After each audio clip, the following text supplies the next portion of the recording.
First, to set the stage, I don't have any conflicts of interest to declare. I'd like to acknowledge and extend my appreciations to Renita for the invitation to address you today, and to Quentin for facilitating the logistics of all this.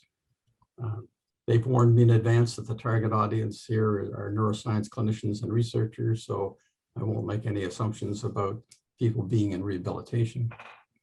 As far as a handout goes, I've sent to Quentin a PDF of the PowerPoint presentation that you're about to see. There's a lot of material on our website listed below that.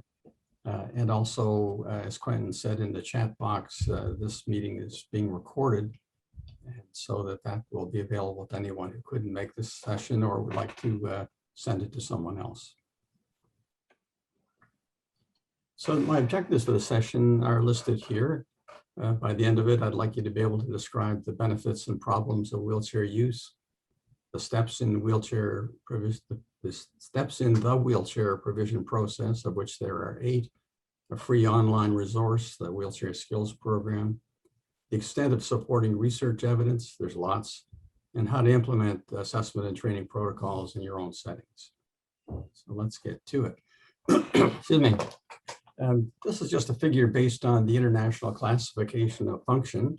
So if we look at these overlapping Venn circles here, if we look at a problem at the level of the organ or tissue, let's say someone's had a stroke or a spinal cord injury, then the health problem that is an impairment that arises from that may be weakness of the legs or the left side of the body. And that affects the person's activities. And that's the whole person we're talking about here. So let's say they're unable to walk because of the stroke or spinal cord injury that they've had. That in turn affects how they participate in society, and used to be called handicap, and now we refer to that in a positive vein as participation. Now, in terms of how we in rehabilitation deal with problems, of course, we try and help out with the impairments wherever possible. A lot of our focus is here and in the blue and the green area, the so-called functional domain. And for us, it's not just a matter of trying to improve somebody's strength or range of motion, but providing assistive technology. And I think this quote is very apropos, and I'll let you read it yourself.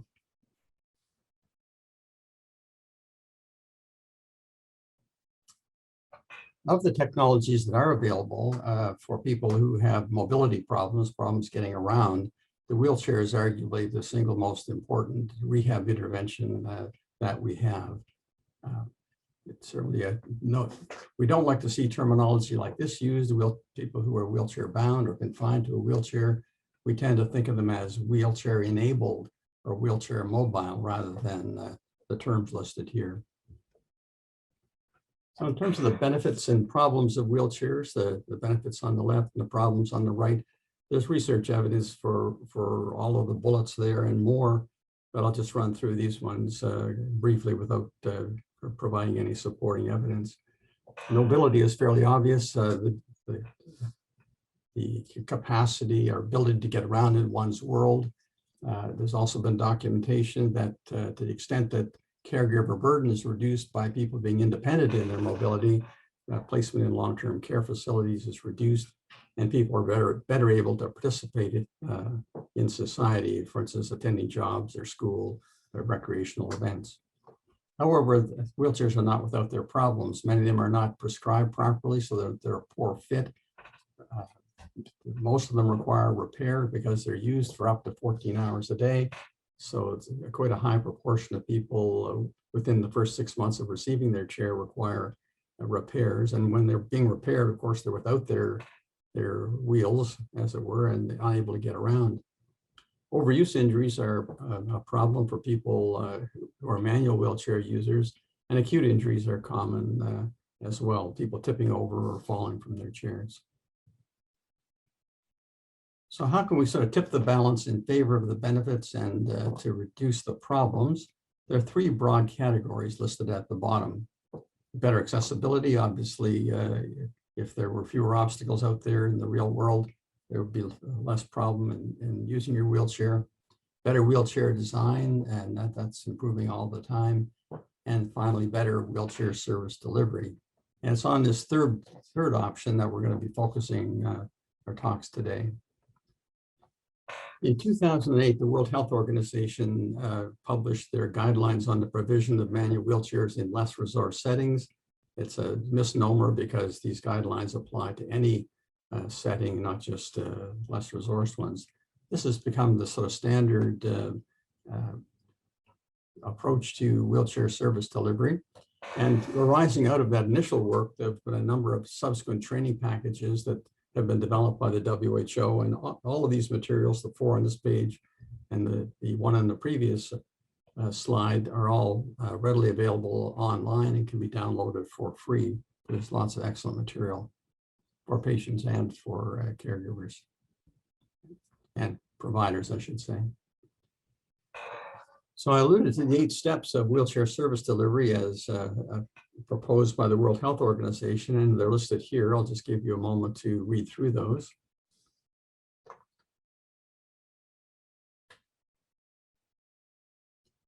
Of these 8, the 2 that we're talking about today relate to assessment and user training, both specifically in the area of wheelchair skills, although there's other forms of assessment and other training that needs to take place.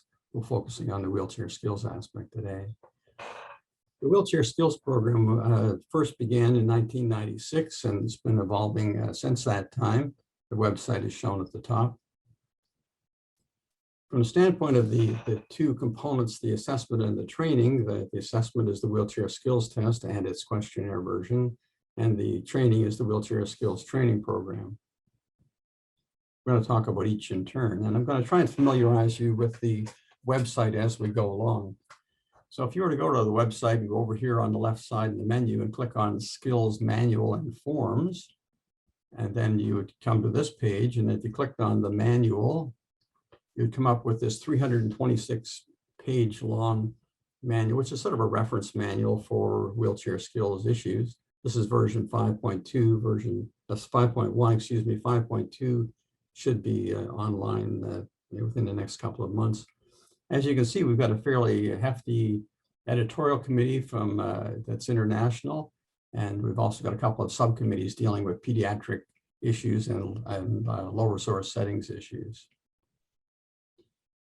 So if we move into the wheelchair skills test, the assessment piece within the 8 steps, I'll mention here that the manual and the forms and the videos and so forth relate to either manual wheelchairs, power wheelchairs, or scooters, and the subjects of assessment, or the learners who receive the training, maybe the wheelchair user or the caregiver, although usually caregivers are not an issue so much for scooters. We're going to focus on the manual wheelchair as used by wheelchair users for today's presentation in the interest of time. So if you go back to that previous page on the website and you go down to the forms area and click on one of those forms, the wheelchair skills test for manual wheelchairs, you'll get a form that looks like this. You'll see I've clipped it off at the bottom so you can read it. But there are 32 skills that from the simplest to the more difficult ones listed on the left. They're given a capacity score. I'll come back to that in a minute. And also there's room for some comments. On the back side of this form, there's just the rubric for scoring, and it's just a simple ordinal scale ranging from an advanced pass up at this level to a pass, partial pass, fail. If the wheelchair doesn't have the part, let's say to fold the chair, then you can't get a score for it, obviously. And if there's a testing error, we give that a TE. So the comment section is particularly important. And this is the first of a few videos, and so my fingers crossed that this is going to work out all right. This gentleman was admitted to our rehab center with a left-sided amputation. He was prescribed an artificial limb, and his general therapy began. We finally got around not too long into his admission to watching him use his wheelchair, and I'll let you watch that yourself for a second here.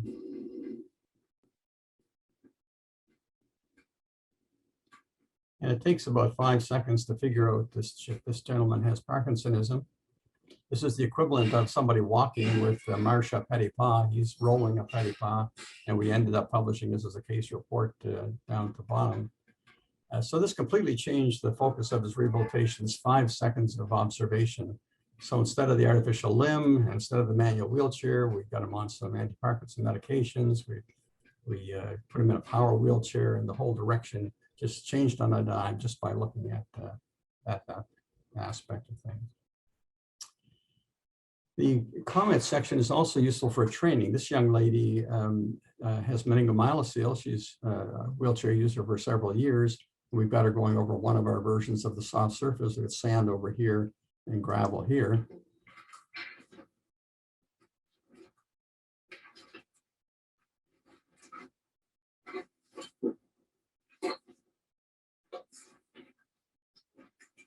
You'll notice that she's leaning forward to try and put more force on her hand rims, but that's counterproductive because it puts more weight on the casters, which have tendency to sink into soft surfaces.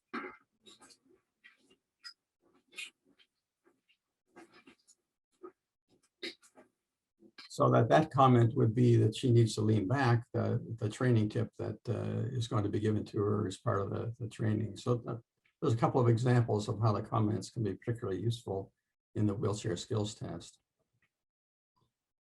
If we then like to show you, if you go back to the pictures and videos section here of the website, and then you can select a complete wheelchair skills test, which I'm going to show you now. And this is example number 1, and the report form is on the website as well. And I'll just walk you through. We probably won't go through the whole thing. It's 15 minutes long, but we'll do some of it. This is the rolls forward, the short distance, and the stops, version 5.0. So it's 10 meters. You have to come to a control stop at the target location. You can drill down into more detail there by counting the number of push cycles. And because you record the time for this particular skill, you can then calculate the meters per second, the cycles per second, and the meters per cycle for cadence, frequency, and efficiency of push. Now she's demonstrating the stops on command so that she can do it. We've got a line on the floor that she doesn't know is there, and we can see how long it takes her to stop. We do the same thing going backwards. You'll notice I'm serving as a spotter here, holding a spotter strap, because it's not uncommon to have a rear tip during your first push going forward or your last element going backwards. The turn's in place. When she turns to the left side and the right side, she ends up just off center there, which is but she gets around to 180 degrees. So recenter her before she comes back in the opposite direction. But if she goes an equal distance forward with one wheel as she does backwards with the other, then she would be right over her starting point rather than offset the way she was. So this is the turns while moving forward. This is one of the ways of doing it through very expensive beer cups. And the cones get closer and closer together as you get down towards the end. And to get an advanced score, you'd have to get through all of them. There's a simplified version that we're now using for people who don't have as much space. Same thing happens going backwards. She's having more difficulty controlling her direction. This is called fishtailing. You'll notice she's got good technique in terms of changing her over the shoulder look towards the side that she's got to clear.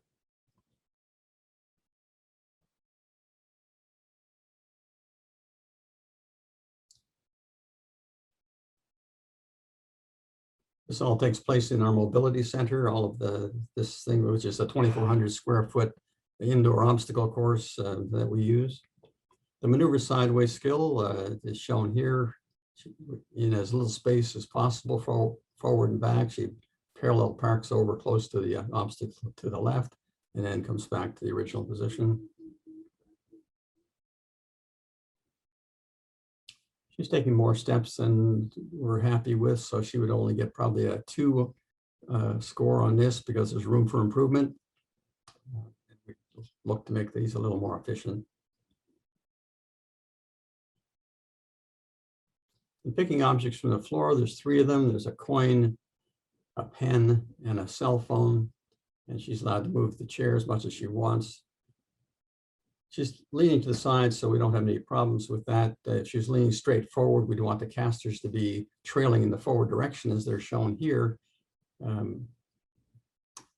And this is the relieves weight from buttocks, and she has to do it for at least 15 seconds on each side. She doesn't have to lean to the side, but we wouldn't give her full marks for a push-up, which used to be recommended, but you can't be sustained for long enough, and it's hard on the wrists and shoulders, so we don't recommend. You'd get a partial pass for a push-up. You could, if you could, last the 15 seconds, but we wouldn't give you a full advanced score on that. Now she's going to do the level transfer to a surface approximately the height of the wheelchair seat.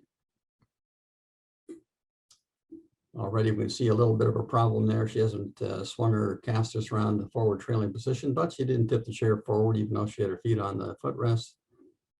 But there's room for improvement there in both directions.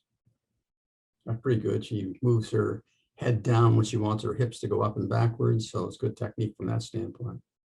While you're out of the chair, we would have her, we didn't do it for the video purposes, but we would have her demonstrate breaking the chair down as far as it could be for storage or transportation. That includes folding the backrest for a rigid frame chair like this one, removing the cushion, removing the rear wheels.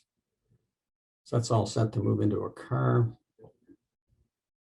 This is a good example of a skill that the questionnaire version is probably more valid than the objective version, in the sense that most people are doing this skill when they're getting into a vehicle. And when you're in a vehicle, you can lean against the door or hold on to the seat belt to give you some balance if you don't have good truncal balance on your own. So this is capacity that she's demonstrating. In other words, can she do it in a standardized environment, as opposed to performance in the International Classification of Function is doing it in your own setting. This is getting through a hinge door. She moves nicely out of the way to allow the door to be opened, swings it closed behind her, not a problem. She shows her coming through from a different angle.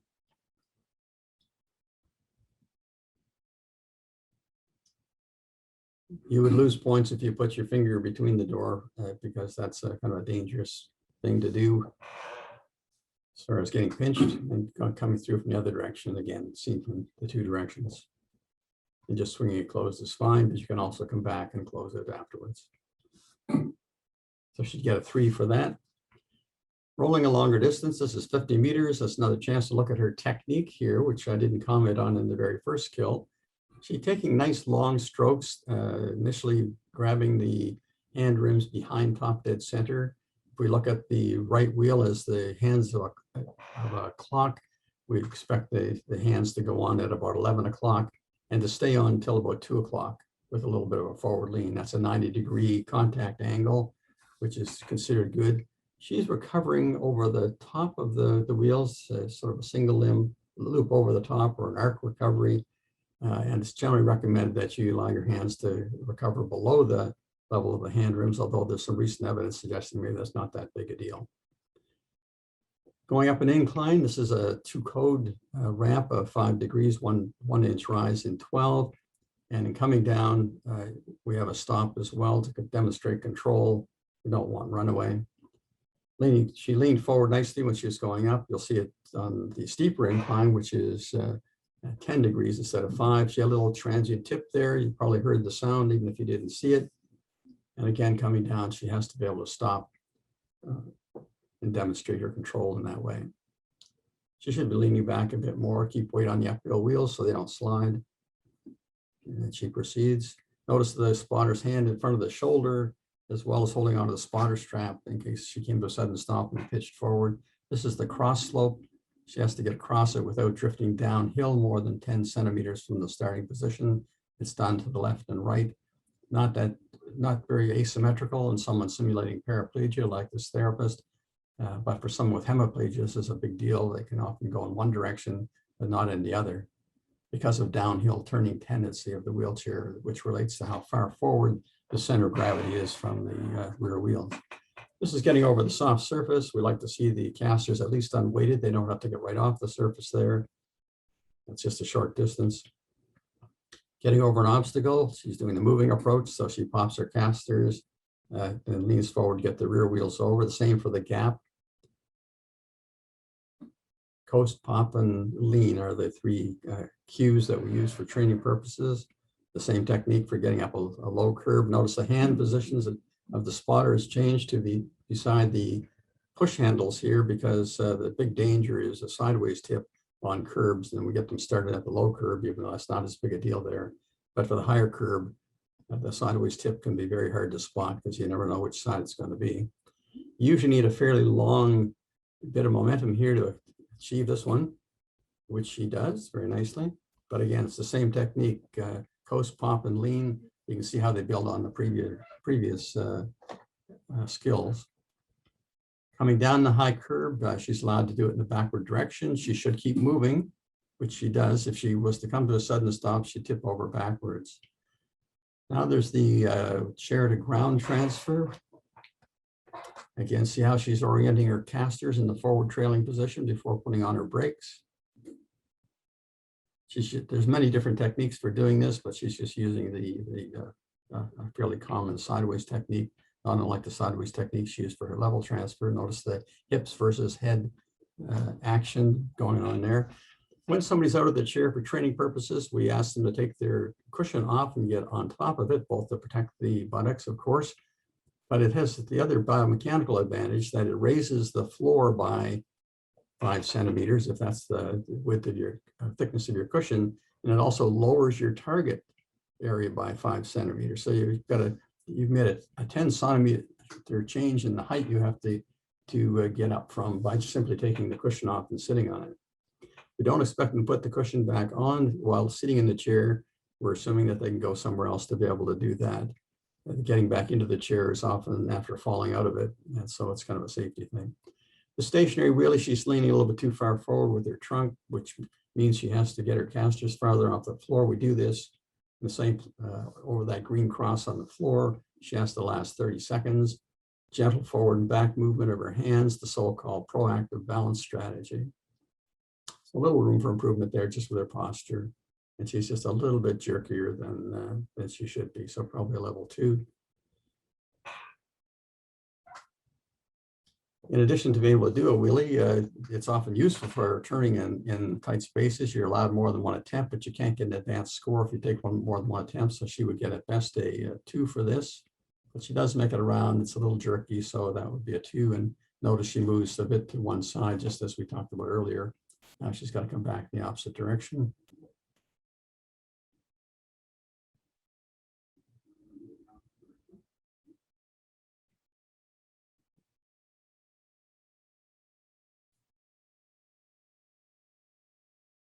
She's taking just baby steps there. We'd want to graduate in training up to taking, they're doing it with one push forward, one push backwards. Rolling forward and backward are important, especially the forward, if you're going to be coming down a curb in a wheelie, because you have to get to the edge of the curb in a safe, controlled manner. She does pretty well going forward.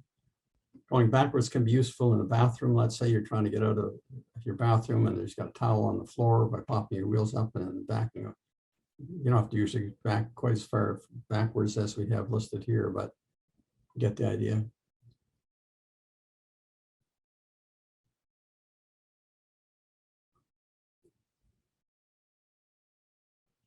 This is one of the chief. She declines this, so she wouldn't get a 0 if she's able to do it at a lesser height. So this is a 6-inch curb. We're giving her the option there of doing it on the 4-inch curb. And she said, "Yeah, I can try that." But her confidence doesn't inspire us. So we got a second spotter here, so we can spot her from 2 directions. Again, from behind the hands beside the push handles, and the second spotter's there to help with things going forward. She lands with the rear wheels first, but then she imbalances backwards. So anything that's unsafe like that would be a fail. And similarly, coming down the incline, the wheelie position, which is a useful thing for steep inclines, again, she falls backwards. And so she would get a fail on that. It is possible to get upstairs while seated in the wheelchair, although it's very hard on the arms.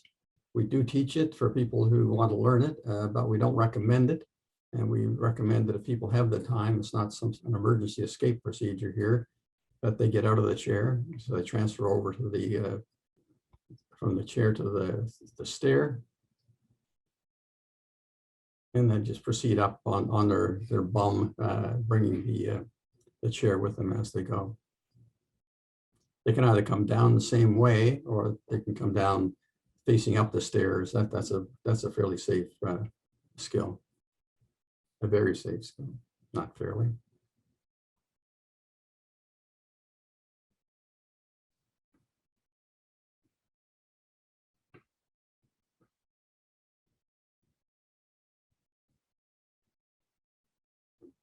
I think you get the idea how she would do that now. I'm not going to I'm going to stop the video now because we, just in the interest of time, but you get the idea of how that one would be done.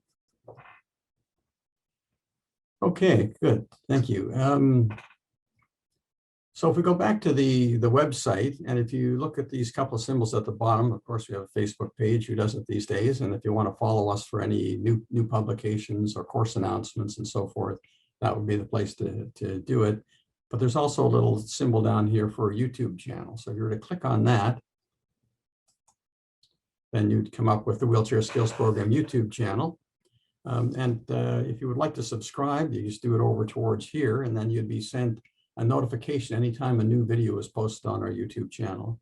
That video that you just watched is the top left one here where the blue arrow shows. If you want to watch the whole thing again, feel free to do so there. And there are many other videos there.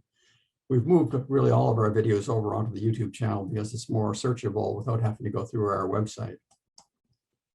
We just started using the YouTube channel back in April of 2018. And so far we've had 141,000 unique viewers look at it, which works out to just over 3,000 a month.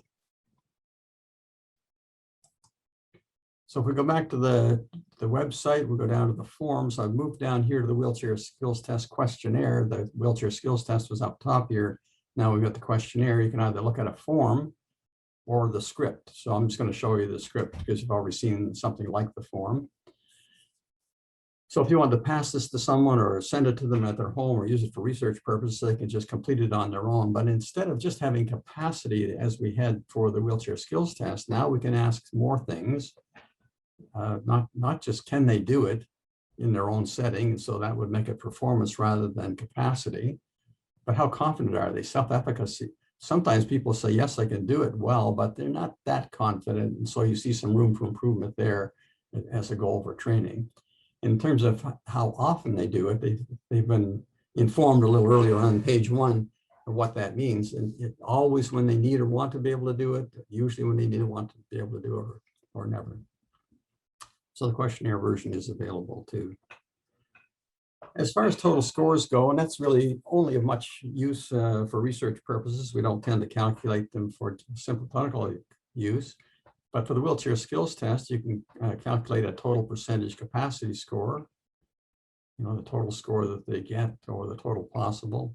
But for the Wheelchair Skills Test questionnaire, we can calculate independently any or all of those 3 dimensions of wheelchair skill use.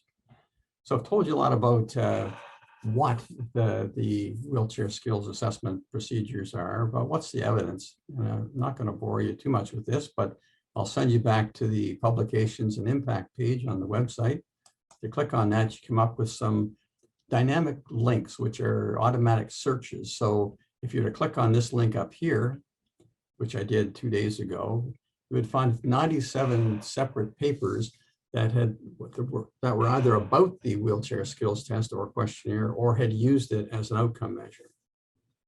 In fact, an additional one was added this morning, but I didn't have time to change my slides. Okay, so this is just an example of one of the sorts of papers you might find there, the measurement properties of the wheelchair skills test for scooters among experienced users. So just an example. So that's all I'm going to say about assessments. We're going to move on to training, which is the intervention and which is far more important than the assessment. So what about the training? The program consists of the 2 main components, the best available evidence on how to teach, the process, that's all the motor skills learning theory, of which there's a whole chapter about that, chapter 7 in the wheelchair skills manual summarized. And then there's the content, what to teach, what are the tips like we were just talking about in some of those previous videos. So let's look at an example of this. This is about the process. Now we're going to see a few motor skills principles illustrated here. One is where she's practicing on a 10-centimeter curb rather than a 6-inch curb. So that's the process of simplification and progression. She's repeatedly practicing it, so practice. We're using segmentation in that sense. We've taken the curb ascent skill, we've broken it down from the coast, pop, and lean. She's just practicing the pop to try and get it right. And then the final of the motor skills principles is augmented feedback, and she's using the mirror to see how high she's getting her casters.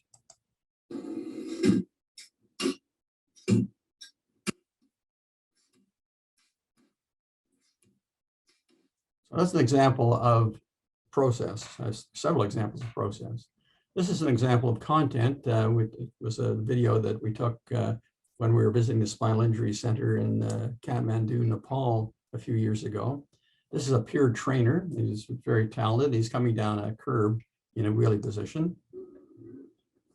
You notice that as he drops down the curb, he remains in the wheelie position and leans back to get himself against the upright before he moves down and does the same thing again.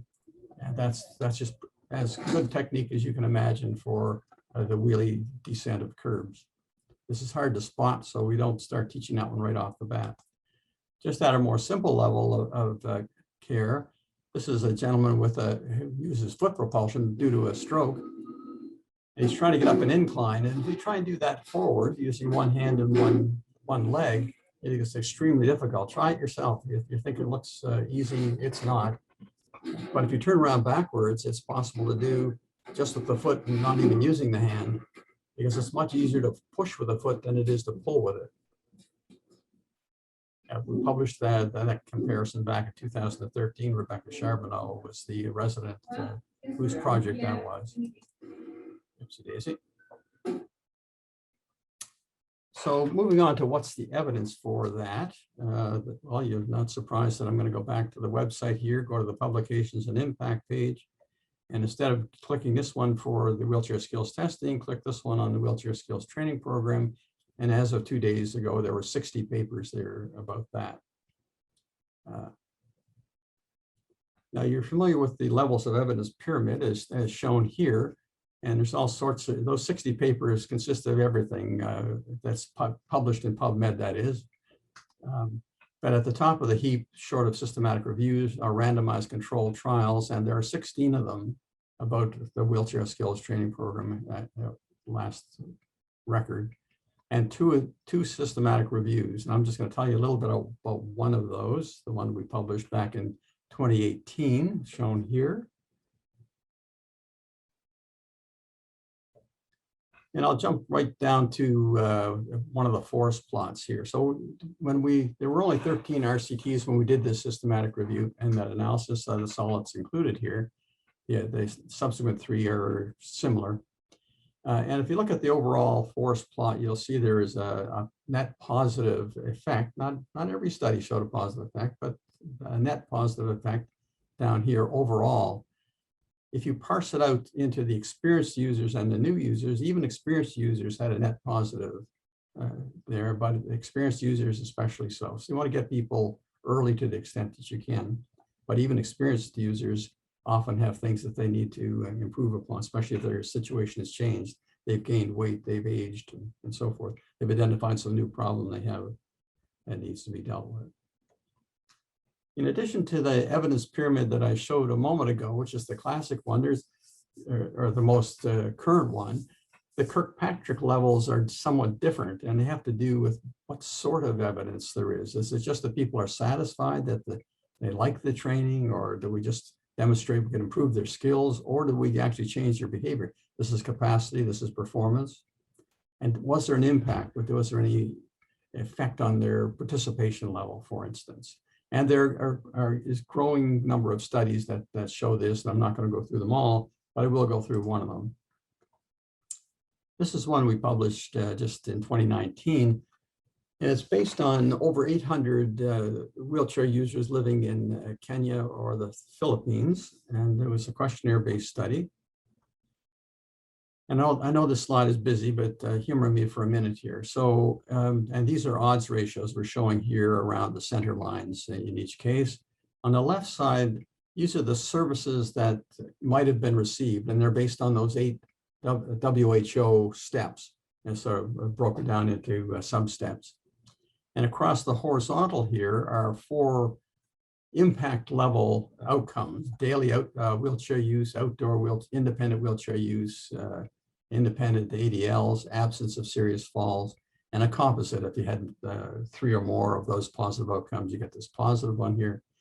And we also did a composite of the services. So that we just go down to the bottom line here. For those who had the most services, they did the best in terms of 3 of these, but not for the absence of falls, interestingly enough. And overall for the composite, they did better. But what about the individual services? That's the 8 steps in total. But if you look at the individual services and you look at the one that had the greatest effect, we go over here and see what it was. It's the provider did training. Impact.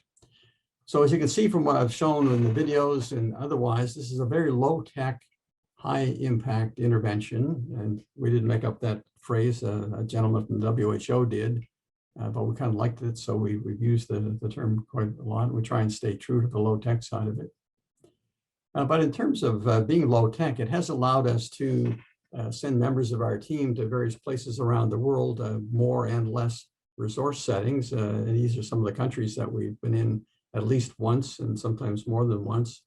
The Dominican Republic is not shown there. We've got a training event going on there in October, and it's going to be a hybrid type of training where they will do online training first using videos and weekly Zoom meetings, and then plus an in-person training event there. And then also later in the year, one of our team members is going back to Uganda for 8 weeks in a refugee camp there. So this has been low-tech enough to be able to use it fairly widely. The other evidence of impact, I would say, would be the use of the website, which we've been keeping track of since they started doing Google Analytics on this back in 2008. And to date, we've got over 145,000 unique users from 196 different countries who are using the website. So that's pretty satisfying, I must say. So does that mean we're here in Nova Scotia, we're using this? Well, not necessarily. This is a paper that is just published in the last few months. It was published online last year. And we looked at all of the occupational therapists in Nova Scotia, of whom 110 answered an online survey. And to make a long story short, there were less than half of them that answered yes, usually, to the question, do you typically provide wheelchair skills training to clients when you provide them with a chair? And the same was true for caregiver training. And the amount of training, usually was only 2 or 1 sessions for caregiver clients or caregivers, and the duration of that training was only 30 minutes and 20 minutes respectively. So inadequate amount of training even when it was done. Having said that, 75% of the therapists who responded felt that this kind of training was very important. So why the differential between what they believe and what they do? Well, one of the questions was, how prepared do you feel to provide such training? And only 1/3 of them felt adequately prepared to provide the training. And we've just completed a global survey, and we're just analyzing it right now. We've got responses from 35 different countries, and it's sort of consistent sorts of results from other parts of the world. So after having told you about all of the evidence that's accumulated, and we've got less than 50% of OTs in Canada who are actually doing the training, at least in Nova Scotia. Maybe you do better in Alberta than we do Nova Scotia, but honestly, it does make you wonder. However, this is not unheard of in knowledge translation. You get your basic research going on, you get evidence in clinical science and knowledge, and then this can be up to 20 years from having the evidence into getting it into practice. So we're currently in this second valley of death, as we like to term it. And at presentations like the one today, we really welcome that opportunity to help get us out of that valley of death and move up the other side. We sort of conceptualize it a bit like this.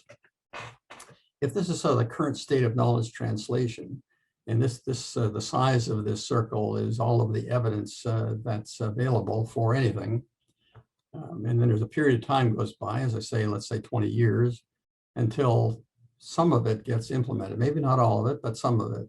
And that also implies that there's a lot of non-evidence-based treatment out there as well, but let's not get into that. So these would be late adopters, you would say.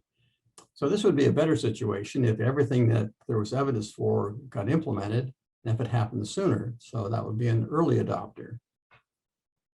However, what we would really recommend is that this is a two-way arrow, that as evidence accumulates, you start using it. And as you start using it, you learn, and that feeds back into the evidence. And so this is an iterative, continuous quality improvement approach to knowledge translation. And that's the way we're trying to approach it through our wheelchair skills program, but we don't always get buy-in from all the clinicians involved.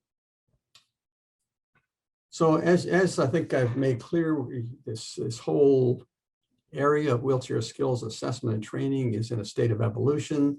Where do we fall on this continuum? I'd say we're way back in the early stages, but if it's working as well as it is at this early stage of evolution, then we can only dream, I guess, about how well it might be if people started using what is known about proper assessment methods and what is known about proper training techniques. So we're optimistic that that'll happen. So to go back and finish with where I started with our objectives, we've talked about the benefits of wheelchair use. It's really the single most important intervention in the assistive technology area for people with severe mobility limitations. There are problems, however, with misuse and repairs and so forth that can be addressed by training. The steps in the wheelchair provision process are 8. 2 of them, assessment and training, are ones that include wheelchair skills. Number 3, a free online resource is the Wheelchair Skills Program website. And we don't care whether you use it or not, frankly. I mean, all we're recommending is you assess someone's wheelchair skills. Use whatever tool you want.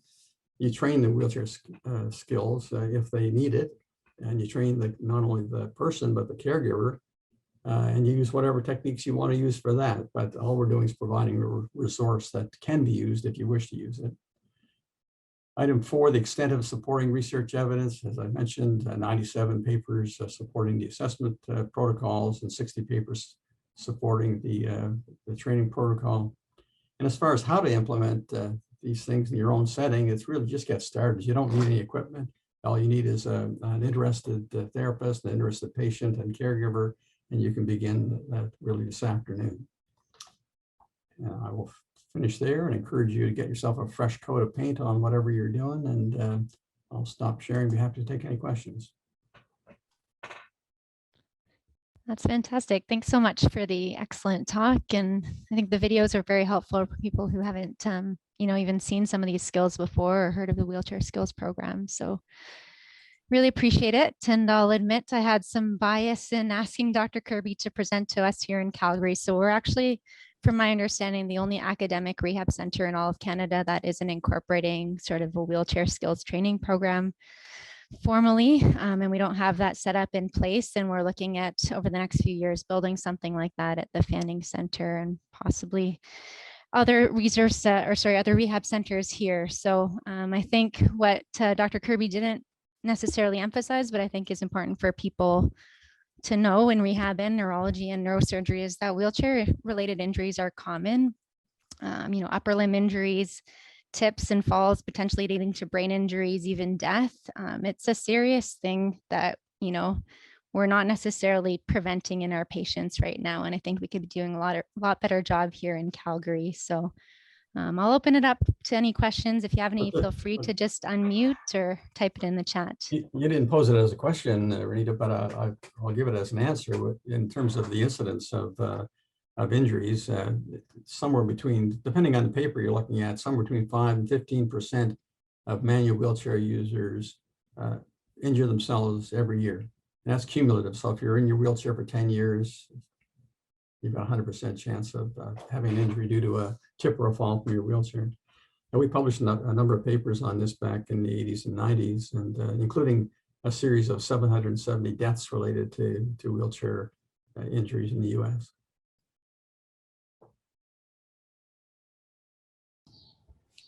Hi, Lee. How are you doing? Hey, John. Nice to see you. Good to see you.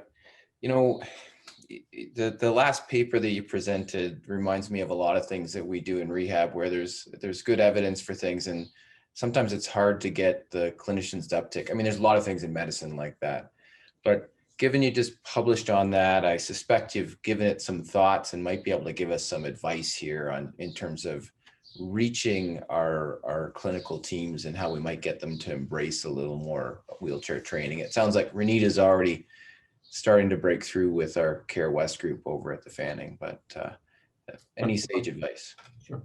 Well, thank you. The knowledge to translation, and I think there's a newer term than that, but I'm still stuck with the old one.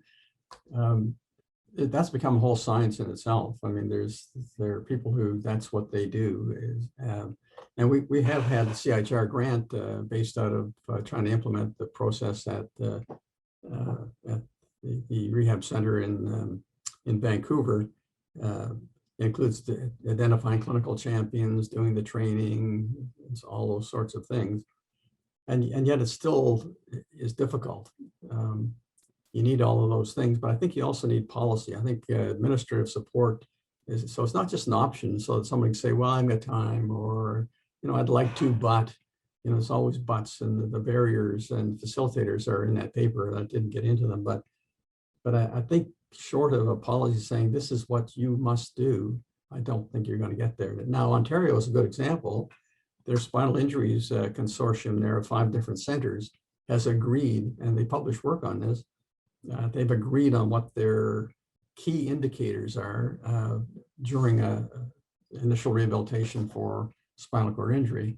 And they've adopted the wheelchair skills test questionnaire as one of those things that must be done at the beginning, must be done at discharge.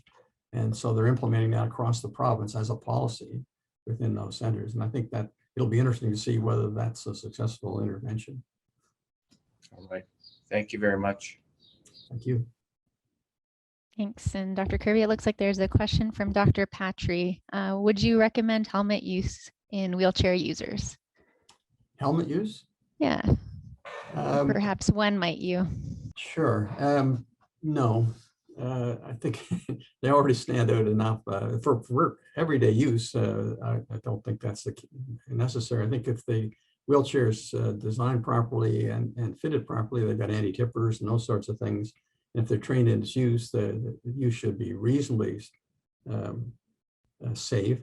Many people wouldn't wear the helmets in any event. So it seems as though I'm advocating an unsafe practice, even though I've just talked about all the things that how unsafe wheelchairs can be. But I think we already stigmatize people who are wheelchair users enough that I think that would be a bridge too far. They wouldn't use them, but and we certainly trying to use training and proper wheelchair setup to deal with the safety issue. Spotting there's a whole huge chapter on spotting in the wheelchair skills program manual. And there's specific spotting positions that you should be in for each of the skills during the training. So, and for this next version, 5.2 of the manual, we're going to acknowledge by a partial score, if a wheelchair user can't do a skill, let's say get up a 16-inch curve, but they can instruct a stranger, a passerby, whom the tester can pretend that they don't know what's going on, and just have the wheelchair user say, okay, now tip me back, now move me forward, now I'm going to lean forward, now you roll me up the curb. If they can do that instruction for performing the skill or for spotting, then they will get a partial pass on it. We want to give credit to that training.